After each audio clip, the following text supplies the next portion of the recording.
Doctor صاحب، ایک طرف ہماری فوج جو ہے وہ اب ایسٹرن بارڈر کے ساتھ ساتھ ویسٹرن بارڈر پہ بھی پاکستان کی بقا کی جنگ لڑ رہی ہے، اور پاکستان کی انٹیلیجنس آرگنائزیشن جو ہے بہت ساری بڑی بڑی انٹیلیجنس آرگنائزیشن، جس میں رو ہے، موساد ہے، کھاد ہے، CIA ہے، پتہ نہیں کون کون سی ہے، ان کے خلاف اکیلے ملک کو بچانے میں لگی ہوئی ہے۔ لیکن ہم دیکھتے ہیں کہ ہمارے ملک کے اپنے ہی لوگ انٹرنیشنل کانسپیریسی کو عملی جامہ پہنانے کے لیے اپنے ہی فوج پر، اپنی انٹیلیجنس آرگنائزیشن پر تابڑ توڑ حملے کر رہے ہیں۔ اور دوسری طرف ہم یہ دیکھتے ہیں کہ لائن آف کنٹرول پہ جو بھارت ہے وہ ہمارے لوگوں کو، ہمارے فوجیوں کو شہید کر رہا ہے ایک طرف، دوسری طرف ہمارے پاکستان کے خلاف دخل اندازی کر رہا ہے، جس کے بارے میں بہت ساری باتیں آئی ہیں، تیسری طرف ہمارے خلاف دہشت گردی کر رہا ہے اور ہمیں ہی دنیا میں بدنام کر رہا ہے، چوتھی بات ہمارا پانی یا تو روک رہا ہے تاکہ ہماری فصلیں خشک ہو جائیں، یا پانی اتنے زیادہ تعداد میں چھوڑ رہا ہے کہ فصلیں تباہ ہو جائے، اور ہم آج کشمیر ایشو کو بھول کر پاکستان کی بقا کو اور اپنی اس فورسز کو جو کہ پاکستان کی بقا کی ضامن ہے، ان کو چھوڑ کر ہم بھارت سے صرف اور صرف تجارت کے لیے کوشاں ہیں کہ کسی طرح ہمارا تجارت کھل جائے، باقی ساری چیزیں تباہ ہوتی رہیں۔ کیا کہیں گے آپ؟ ایک جملہ بولتا ہوں آپ کی پوری بات پر۔ آپ کو یاد ہے 23 دسمبر پچھلے سال جو میں نے بہت بڑا تاریخی جلسہ کیا، جو پاکستان کی تاریخ کا سب سے بڑا اجتماع تھا، اس کا ٹائٹل تھا سیاست نہیں ریاست بچاؤ۔ آج آپ کی اس بات کے جواب میں اس کو یوں عرض کر رہا ہوں کہ بدقسمتی سے ہماری سیاست برائے تجارت ہے، سیاست برائے ریاست نہیں ہے۔ ہم اس ملک کو وہ سیاست دینا چاہتے ہیں جو تجارت کے لیے نہ ہو، جو ریاست کے لیے ہو، جو عوام کے لیے ہو، جو خوشحالی کے لیے ہو، ملک کی آزادی خود مختاری کے لیے ہو اور ملک کے استحکام کے لیے ہو۔ اب یہ ساری چیزیں جو آپ نے بیان کی، میں 100% اتفاق کرتا ہوں، اس سے اختلاف کی کوئی گنجائش نہیں، مگر ایک بات عرض کرنا چاہوں گا، وہ یہ کہ ڈاکٹر صاحب، باہر کا دشمن کسی قوم کا بال بھی نہیں بگاڑ سکتا اگر اس قوم کے اندر کے لوگ خود اپنے دشمن نہ آپ بن جائیں۔ ہم اپنی دشمنی میں خود کفیل ہیں، ہم اپنے دشمن خود آپ ہیں، تو باہر کے دشمن سے جب خود دشمن ہو گئے تو باہر کے دشمن سے کیا لڑیں گے؟ سوچنا یہ ہے کہ کیا پاکستان کی آزادی اور خود مختاری ہمارے نیشنل سپریم انٹرسٹ میں اور ترجیحات میں ہے؟ اگر ہوتی تو ہم پاکستان کے اندر جگہ جگہ دہشت گردوں کے جو اڈے اور سٹیٹس ہیں، منی سٹیٹس، انہیں اکھاڑ کے ختم کر دیتے، جو باہر کے ملک سے لوگ آ کر یہاں دہشت گردی کے مرکز بنا کر پاکستان کی ریٹ کو، سولیڈیریٹی کو، آئین کو، حکومت کو اور وجود کو چیلنج کر رہے ہیں۔ تو جب ہم پاکستان کے اندر بیٹھے ہوئے دشمنوں کو تحفظ دے رہے ہیں، نپٹنے کی صلاحیت نہیں رکھتے، تو باہر سرحدوں پر اگر انڈیا یا کوئی ملک ہمارے خلاف ایسا اقدام کرے گا تو ان میں کیا صلاحیت اور ویژن اور کیا ارادہ اور انٹینشن ہے کہ یہ روک سکیں؟ یہ میں آپ کو عرض کر دوں، یہ ملک اور قوم کے بچاؤ، تحفظ اور استحکام کے لیے کوئی بھی خاطر خواہ کام کرنے کی اہلیت نہیں رکھتے۔ اور یہ عالمیہ پچھلے 65 سال سے چلا آ رہا ہے کہ اصل قیادت منتخب ہونے کا راستہ ہی نہیں ہے اس ملک میں، جو ملک کی سرحدوں کو بھی بچا سکے، جغرافیائی سرحدوں کو، اور ملک کی نظریاتی سرحدوں کو بھی بچا سکے، اور ملک کے عوام کو بھی خوشحال کر سکے، اور ملک کو پورا استحکام بھی دے سکے۔ یہ وہ بنیادی ایک تصور ہے۔ میں اس پر یہ کنسنٹریٹ کر رہا ہوں۔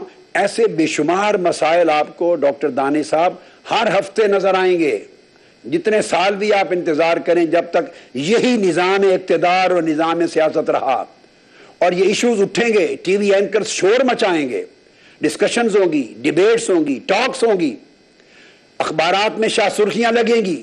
میری بات یاد رکھ لیں، 2-4 دن ہفتہ عشرہ کی شور شرابے ہنگامے کے بعد وہ ایشو ختم ہو جائے گا، کسی کے کان پر جوں نہیں رینگے گی۔ نہ ان میں ویژن ہے، نہ ول ہے، نہ انٹینشن ہے، نہ ایبیلٹی ہے، نہ کیپیسٹی ہے، نہ کیپیبلٹی ہے، نہ ان میں انڈیپینڈنس ہے۔ They can't deliver anything to this country. وہ صرف اس ملک کے سیاستدان اپنا وسائل بنانے آتے ہیں، اپنی تجارت کے لیے، اپنی انڈسٹری کے لیے، ملک کے اندر ملک کے باہر، اپنے ذرائع کے لیے، بینک بھرنے کے لیے آتے ہیں، لوٹنے کے لیے آتے ہیں، اور اگلے 5 سال کے بعد پھر اگلے الیکشنوں کے سامان کی تیاری کرتے ہیں. یہ ایک وشس سائیکل ہے، ایک بدی کا، گناہ کا، ایک بری سوچ کا ایک سائیکل ہے جو چلا آ رہا ہے. اس کو نظام دے رکھا، نظام کا نام. اور جب اس کے بدلنے کی بات کرتا ہوں میں تو کہتے ہیں باہر کا ایجنڈا لے کے آ رہے ہیں. وہ ایجنڈا کہاں گیا باہر کا؟ وہ کون سی طاقت تھی جو میرے پیچھے تھی؟ یہ پیچھے ہے. وہ بے نقاب کوئی کیوں نہ کر سکا؟ وہ باہر کے فنڈ کیوں نہ بتائے جا سکے قوم کو؟ صرف جھوٹ بولا جاتا رہا، گمراہ کیا جاتا رہا. اس ملک میں عام روش ہے سیاستدانوں کی، تہمت لگانا، جھوٹ بولنا، غلط بیانی کرنا، قوم کو گمراہ کرنا. جو آدمی ملک کے ایجنڈے کی بات کرتا ہے اسے کہا جاتا ہے یہ باہر کے ایجنڈے کے ساتھ آیا ہے. کیونکہ ان کے ہاں اندر کا ایجنڈا صرف یہ ہے کہ لوٹو، جیبیں بھرو اور اپنی نسلوں کے لیے وسائل بناؤ. ان کی تو 10 نسلیں بھی سیاسی لیڈروں کی اتنی خوشحال ہو جائیں گی کہ انہیں کبھی غربت ان کی گلی سے نہیں گزرے گی. اور جو غربت کی آگ میں جل رہے ہیں انہیں روٹی کا نوالہ کون دے گا؟ ان کی ترجیحات میں یہ چیزیں نہیں ہیں. سو ڈاکٹر صاحب بدل کے پھر اس نقطے کی طرف ہمیں آنا ہوگا. We have to change this system. No positive change can occur in this country unless we change this system. We have to change this political system. We have to change this electoral system. We have to change this exploitative system. یہ سارا fraud ہے قوم کے ساتھ جمہوریت کے نام پر. یہ سارا فراڈ ہے قوم کے ساتھ نظام کے نام پر. تاکہ کچھ لوگوں کے ہاتھ میں سب کچھ محفوظ رہے. اس سے پاکستان زیادہ دیر برداشت نہیں کر سکے گا اتنے دھچکے. پاکستان کے وجود کو توڑنے کی سازشیں ہو رہی ہیں. اللہ معاف کرے خاکم بدہن. 2015 تک پاکستان کا نیا نقشہ بنانے کی سازشیں باہر ہو رہی ہیں جو پاکستان کے دشمن ہیں، جنہیں پاکستان کی نیوکلیئر ٹیکنالوجی گوارا نہیں، جنہیں پاکستان ایک طاقتور سٹیٹ اسلامی ملک کی گوارا نہیں، جو پاکستان کو اندر سے ڈیسٹیبلائز کرنا چاہتے ہیں، کبھی اندر کے دہشت گردوں کے ذریعے، کبھی باہر کی پریشانی کے ذریعے، کبھی لوٹ مار کے ذریعے، کبھی سیاسی افراتفری کے ذریعے. آپ سوچئے تو صحیح، ٹارگٹ کلنگ پورا کراچی لہو لہان ہے. لیاری اور مختلف علاقے کسی کے گھر کی چھت محفوظ نہیں، لاشیں گر رہی ہیں. مجھے بتائیے کون لوگ ہیں؟ اس 18 کروڑ عوام کو ٹی وی پر حکومت اور حکومتی آیان اور سربراہان کیوں نہیں بتاتے؟ ان لوگوں کی لاشیں گرانے والوں کو چہرے بے نقاب کیوں نہیں کرتے؟ وہ کون ہیں؟ وہ داخلی عناصر ہیں یا خارجی عناصر ہیں؟ کون اس پورے پروسیس کا ذمہ دار ہے؟ کیوں چپ ہیں؟ 350 سے 400 کے قریب دہشت گرد جیلوں کے اندر سزائے موت کی سزائے موت کا فیصلہ سن کر پڑے ہیں. انہیں سزا ایگزیکیوٹ کوئی نہیں کر رہا. پچھلے کئی سال سے بتا رہا ہوں اس ملک میں دہشت گردوں کو تحفظ دیا جاتا ہے. ایسا لگتا ہے کہ یہ ملک چوروں کے لیے گویا ہے، ڈاکوؤں کے لیے ہے، قاتلوں کے لیے، دہشت گردوں کے لیے ہے.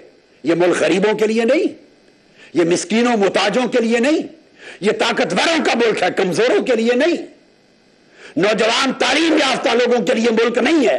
یہ ان پڑھ طاقتور لوگوں مافیا کے لیے ملک ہے. سو ہمیں سر جوڑ کے بیٹھنا ہے. ان تمام قوتوں کو چاہیے کہ وہ ان سارے حقائق کو سمجھیں اور اس نقطے پر مجتمع ہوں. اس نظام میں کوئی خیر نہیں. اس لیے میں چپ نہیں ہوں، نہ لا تعلق ہوں، مگر میں نے فیصلہ کیا کہ جنہوں نے ووٹ دیا وہ دیکھ لیں